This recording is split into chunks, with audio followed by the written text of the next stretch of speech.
요즘에 결혼을 앞둔 예비 신부님들이 웬만하면 꼭 거치는 행사가 있죠. 브라이덜 샤워라고 해서 친구들끼리 축하 파티를 하는데 이게 서구권 문화를 미드를 보고 가져온 거래요. 지금은 거의 고정 코스가 된 것 같아요. 인스타에 관련 게시물만 130만 개가 나오더라고요. 예쁜 술병이랑 꽃병에 핑거푸드 깔아놓고 예쁘게 사진 찍어다 올리고 하시는데 친구들끼리 축하도 해주고 추억도 만들고 우정도 돈독히 다지고 당사자들 입장에서는 참 행복한 시간일 것 같아요. 근데 사회적으로는 비판적인 시각도 조금 있더라고요. 이게 원래 취지는 신부가 형편이 어려울 때 친구들끼리 결혼 자금을 모아서 전달을 해주는 행사였대요. 근데 현대에선 오히려 형편이 괜찮다는 걸 과시하는 느낌으로 변질이 됐다는 거예요. 대부분은 형편에 따라서 간소하게 하는 경우가 많지만 가끔 이제 호텔 스위트룸에서 전문 사진업체까지 불러다가 화려하게 하는 경우도 있다고 해요. 이게 남들 하는 거는 또 다 해야 되다 보니까 프로포즈도 정형화가 된 것 같아요. 촛불에 풍선 깔아놓고 반지 수여식 가지고 SNS에 업로드하는 것까지가 한 코스인데 이것도 고점으로 가면은 호텔방까지 빌리는 것 같아요. 반지도 출처가 이제 종로 금은방이면 조금 힘들고 티파니 걸로 해가지고 포장 박스 보이게 사진도 찍어 올려야 되고 이 결혼식 자체도 신경 쓸 게 많죠. 호텔 결혼까지는 못해도 남들 보기에 너무 궁핍한 느낌이 나면 좀 그러니까 여기저기 돈을 쓰게 되는 것 같더라고요. 관련 산업도 이런 비교 심리를 이용해서 계속 돈을 쓰게 만든다는 비판이 있어요. 특히 스드메 같은 경우는 기본가 자체는 그렇게까지 비싼 건 아닌 것 같은데 문제는 이게 처음 계약할 때랑은 다르게 계속 추가금을 발생시키는 구조라는 거예요. 예를 들어 결혼 앨범 같은 경우도 기본 옵션은 몇 장 안 들어가서 추가금을 내고 장수를 늘리게 만드는 경우가 있대요. 이런 것들이 전 과정에 세분화가 돼서 들어가니까 오죽하면 추가금 지옥이란 말까지 있더라고요. 특히 요즘은 가격 자체가 많이 올랐습니다. 코로나 때 관련 업체들이 줄 폐업을 했잖아요. 공급이 딸리니까 거의 뭐 업체들이 갑이 됐다고 하더라고요. 직원들한테 잘 봐달라고 선물까지 바친대요. 서비스 업계에서 흔치 않은 풍경인데 이 높은 가격과 불합리한 상황을 참고 인내하게 만드는 마법의 문장이 있죠. 그래도 평생에 한 번뿐인 결혼인데 이 한마디가 돈을 조금 평소보다 쓰게 만드는 것 같아요. 오죽하면 업계에서 만든 마케팅 용어가 아닐까 이런 생각까지 드는데 근데 솔직히 생애 한 번뿐이라는 보장도 없고 요즘처럼 이혼이랑 재혼이 활발한 시대에 아닙니다. 죄송합니다. 제가 실언을 했네요. 어떻게 한번 웃겨보겠다고 잘 살고 있는 분들을 죄송합니다. 사실 제일 큰 돈이 들어가는 신혼집도 마찬가지죠. 서울이냐 브랜드냐 자가냐 대출은 얼마 꼈냐 이런 것들을 뒤에서 다 따지고 비교하고 당사자는 조금 부족한 것 같으면 좌절감을 느끼고 이런 것들이 조금 만연해 있는 것 같아요. 사실 결혼 생활을 잘 해나가려면 먼저 내가 어떤 사람이 돼야 하고 또 어떤 사람을 만나야 하고 둘이 어떤 태도로 어떤 계획을 가지고 살아야 하는지 우리가 행복한 결혼 생활이 어떤 모습일지 여기에 대한 고민이 참 중요할 것 같은데 근데 이게 남들과 비교해서 괜찮은 결혼식 이런 거에 대한 고민이 조금 더 무거워진 것 같아요. 결혼 이후에 임신과 출산에서도 비교나 과시가 계속되는 것 같아요. 요새는 젠더 리빌 파티라는 게 또 있더라고요. 그 임신한 부부가 지인들 앞에서 태아의 성별을 밝히는 파티래요. 아직은 조금 하는 사람만 하는 느낌인데 이것도 만약에 유명인이 하기 시작하면은 SNS로 확산이 될 수도 있겠다는 생각이 들고 그리고 육아가 시작이 되면은 여행을 가기가 힘들어지니까 요새는 미리들 태교 여행을 다녀온다는 것 같아요. 인스타에 관련 게시물만 78만 건이 나오더라고요. 아무래도 이런 것도 조금 과시용이나 비판이 있죠. 그리고 출산 후에는 산후조리원을 갈 텐데 그 산모의 80%가 넘게 이거를 이용을 한대요. 근데 이게 산후조리가 필요한 건 맞는데 이 산후조리원이라는 서비스가 이 정도로 널리 보편화가 된 케이스는 전 세계에서 우리 한국밖에 없다는 거예요. 왜 그런가 하고 보니까 다른 나라들은 대가족 문화가 유지가 돼서 가족들이 산후조리를 도와주는 경우가 있고 아니면 남편을 위한 출산 휴가가 잘 돼 있어서 남편이 도와주는 경우가 있고 아예 국가에서 관련 서비스를 제공하기도 한다는 거예요. 근데 한국은 이런 환경적인 부분이 부족하다 보니까 이거를 산후조리원이 채워주고 있다는 거죠. 문제는 이게 남들 다 가니까 웬만하면 우리도 가야 되는 분위기가 됐다는 거예요. 사실상 거의 의무가 됐는데 그런 것 치곤 너무 비싸기도 하고 적당한 데를 가도 2주에 300만 원은 그냥 나오나 봐요. 특히 이게 단계별로 프리미엄화까지 돼 있어가지고 강남에 있는 제일 비싼 데는 3천만 원이 넘는데요. 사실상 명품처럼 과시적 소비의 대상이 됐다. 이런 비판도 있습니다.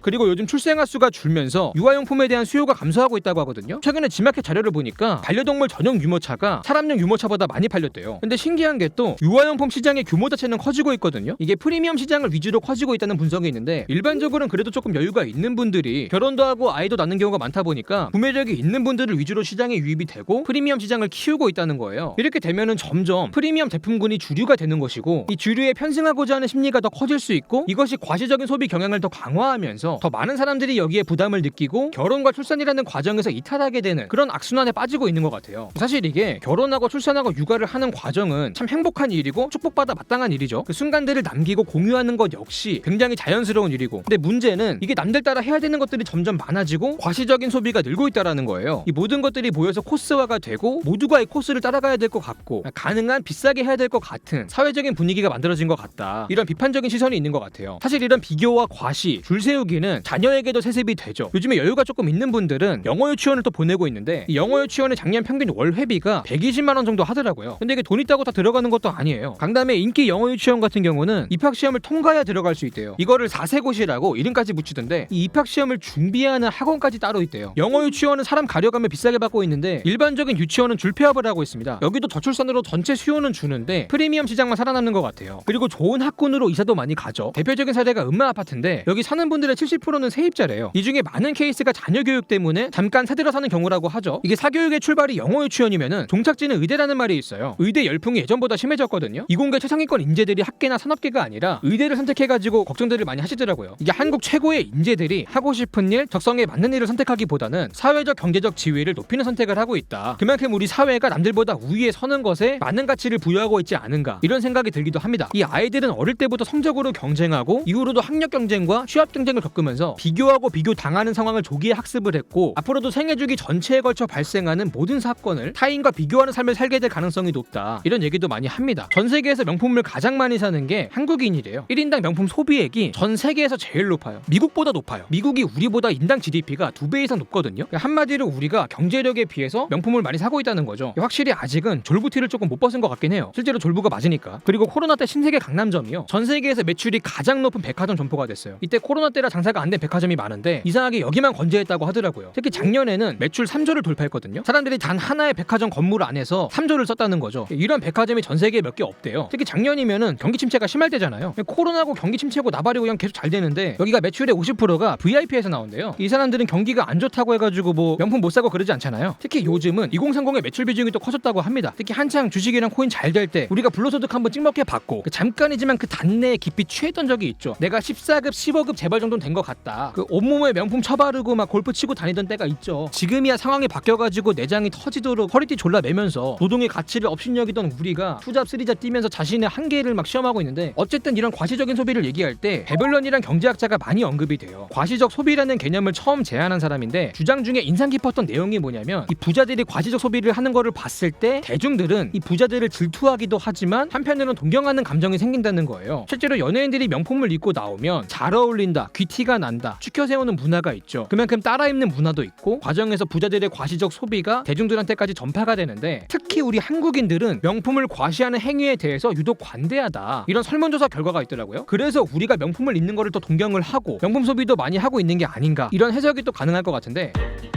그리고 모두가 공감을 하시겠지만 SNS가 이 비교 문화를 더 강화하고 있죠. 과거에는 과시할 사람이 내 주변인밖에 없었는데 지금은 보여주고 과시할 사람이 훨씬 더 다양해졌어요. 뭐 연락 끊긴 사람, 친해지고 싶은 사람, 날 질투하는 사람, 심지어 전 여친까지 모두에게 과시할 수 있게 되면서 이 과시의 가치가 훨씬 더 커졌다는 거죠. 특히 또 우리 한국인들이요 SNS도 유독 많이 한대요. 전 세계에서 두 번째로 많이 쓴다고 합니다. 과시적 소비 경향이 강한 한국인들이 SNS 이용률까지 높다 보니까 이게 시너지를 내고 있다는 분석이 있어요. 근데 사실 SNS라는 게 가장 멋진 장면만을 보여주고 그 결과가 나오기까지의 과정은 계속 빠져있잖아요. 그러다 보니 남의 인생은 좋은 결과만 보이는데 막상 내 인생은 힘든 과정만 더 부각돼 보이니까 이 갭이 조금 더 커 보이는 것 같아요. 보통 일상에서의 행복이 중요하다고 하는데 SNS가 등장하면서 이런 일상의 순간들이 과시하고 비교해야 될 대상으로 전락하면서 이 SNS에 맞춰서 일상을 꾸려가다 보니까 평온해야 될 일상의 스트레스가 되지 않았나 이런 말씀도 많이들 하시더라고요. 사실 비교하는 것 자체는 인간의 본능이란 얘기가 있어요. 사회 비교 이론이라는 거에서 이거를 설명하고 있는데 우리가 왜 자꾸 남이랑 비교를 하냐면은 보통 사람은 내가 잘하고 있는 건지 스스로 평가하고 싶어하는 본능이 있다고 해요. 그래서 타인과 나를 비교를 하면서 상대평가를 한다는 거죠. 여기에 파생이 되는 추가적인 해석들이 있는데 사실 인간은 혼자선 살 수 없는 사회적인 동물이고 타인의 도움이라든가 집단의 보호가 필요하잖아요. 때문에 집단 내에서 소속감을 되게 중요하게 생각하는데 그러다 보니 집단에서 벌어지는 거를 두려워하게 되고 집단에서 도태가 되지 않으려고 하고 때문에 집단 내에서 자신의 위치를 파악하고 싶어 하는데 그 방법으로 타인과의 비교를 선택했다. 이런 파생되는 해석이 또 있더라고요. 그러면 왜 한국 사회가 유독 이 본능이 세게 발현되냐? 원래 비교라는 거는 비슷한 사람들끼리 한다고 해요. 사촌이 땅을 사면은 배가 아프단 말이 있죠. 이게 이재용 회장이 그룹을 물려받는 거는 나랑 아무 상관없는 뭔 얘기해. 근데 동창회 나갔는데 누가 7시리즈를 끌고 나왔다? 이거는 나랑 너무 상관 있는 얘기인 거예요.